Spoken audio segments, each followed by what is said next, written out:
नमस्कार, the roster news पर आपका एक बार फिर से स्वागत है। अयोध्या के राम मंदिर को लेकर एक बड़ा विवाद सामने आया है, जिसने देश भर में बहस छेड़ दी है। मामला करोड़ों श्रद्धालुओं की आस्था से जुड़ा है, इसलिए उठ रहे सवाल भी बेहद गंभीर है। राम मंदिर में चढ़ावे और दान की राशि में कथित गड़बड़ी के आरोपों ने राजनीतिक गलियारों से लेकर सोशल मीडिया तक हलचल मचा दी है।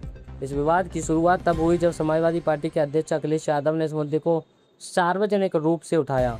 इसके बाद राम मंदिर के पूर्व लेखा प्रभारी रहे महिपाल सिंह के दावों ने पूरे मामले को और अधिक चर्चा में ला दिया। महिपाल सिंह, जो राजस्थान के रहने वाले पूर्व बैंक अधिकारी हैं, उनका दावा है कि वे जनवरी 2021 से मार्च अप्रैल 2022 तक राम मंदिर परिसर में लेखा प्रभारी के रूप में कार्यरत थे।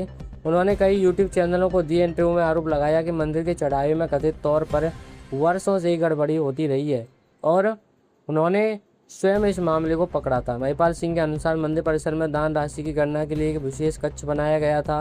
वहां सीसीटीवी कैमरे भी लगे हुए थे। इसके बावजूद कुछ लोगों की मिली भगत से कथित तौर पर चढ़ावे की राशि में हेराफेरी की जा रही थी।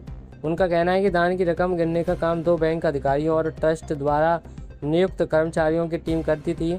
नोटों की गड्डियाँ बनाकर उन्हें एक साथ बांधा जाता था, लेकिन कई बार 10 गड्डियों की जगह 12 या 13 गड्डियाँ रख दी जाती थीं, जबकि रिकॉर्ड और वाउचर केवल 10 गड्डियों के हिसाब से तैयार किए जाते थे। महिपाल सिंह का दावा है कि अतिरिक्त गड्डियों को इस तरह रखा जाता था कि सीसीटीवी कैमरे में साफ दिखाई ना दे। बाद में इन्हें बॉक्स के माध्यम से बाहर ले जाया जाता था और कथित रूप से उनका बंदरबाट होता था। उन्होंने बताया कि एक दिन उन्हें संदेह हुआ तो उन्होंने नोटों का बॉक्स खुलवाया। जांच में लगभग 5 लाख रुपए अतिरिक्त पाए गए। इसके बाद उन्होंने पूरे मामले की जानकारी श्री राम जन्मभूमि तीर्थ ट्रस्ट के महासचिव चंपत राय को दी, लेकिन महिपाल सिंह का आरोप है कि शिकायत के बावजूद किसी के खिलाफ कार्रवाई नहीं हुई, उल्टा उन्हें ही वहां से हटा दिया गया। इतना ही नहीं, उन्होंने यह भी दावा किया कि उन्हें हटाने से पहले पिछले 7 से 8 महीनों के सीसीटीवी फुटेज भी डिलीट करा दिए गए थे। मामला केवल नगद दान तक सीमित नहीं है। महिपाल सिंह ने सोना, चांदी और अन्य बहुमूल्य धातुओं के दान को लेकर भी गंभीर सवाल उठाए हैं। उनके अनुसार मंदिर परिसर में श्रद्धालुओं द्वारा दान किए गए सोना चांदी को अलग अलग दान पत्रों में एकत्र किया जाता था। बाद में उन्हें एक बड़े कंटेनर में रखा जाता था, लेकिन इनके अतिरिक्त स्तर पर कोई स्पष्ट रसीद या लेखा जोखा उन्हें दिखाई नहीं दिया। उनका दावा है कि जब उन्होंने इस बारे में पूछा तो उन्हें बताया गया कि केवल फोटो खींचकर भेजने का निर्देश है। इसी बीच समाजवादी पार्टी के अध्यक्ष अखिलेश यादव ने सोशल मीडिया प्लेटफॉर्म एक्स पर पोस्ट लिखकर इस पूरे मामले को और बड़ा मुद्दा बना दिया है।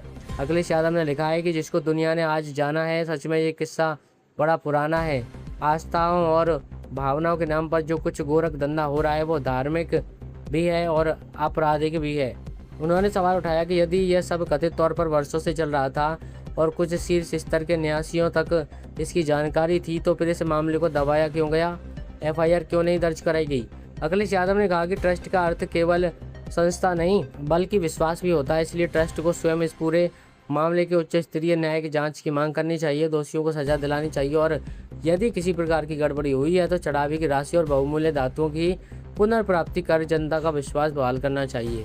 उन्होंने सरकार पर भी सवाल उठाते हुए पूछा, सरकार मौन क्यों है? क्या जांच की आंच से बड़े लोग डर गए हैं? हालांकि दूसरी ओर भाजपा और श्री राम जन्मभूमि तीर्थ क्षेत्र ट्रस्ट इन आरोपों को खारिज कर चुके हैं। ट्रस्ट की ओर से कहा गया है कि दान और चढ़ावे की पूरी प्रक्रिया निर्धारित नियमों के तहत संचालित होती है, लेकिन अब सबसे बड़ा सवाल यही है कि क्या सच है, क्या पूर्व लेखा प्रभारी के आरोपों में दम है, क्या इस पूरे मामले की स्वतंत्र जांच होगी और अगर जांच होती है तो क्या सच सामने आएगा। फिलहाल यह मामला राजनीतिक, धार्मिक और सामाजिक तीनों स्तरों पर चर्चा का विषय बना हुआ है।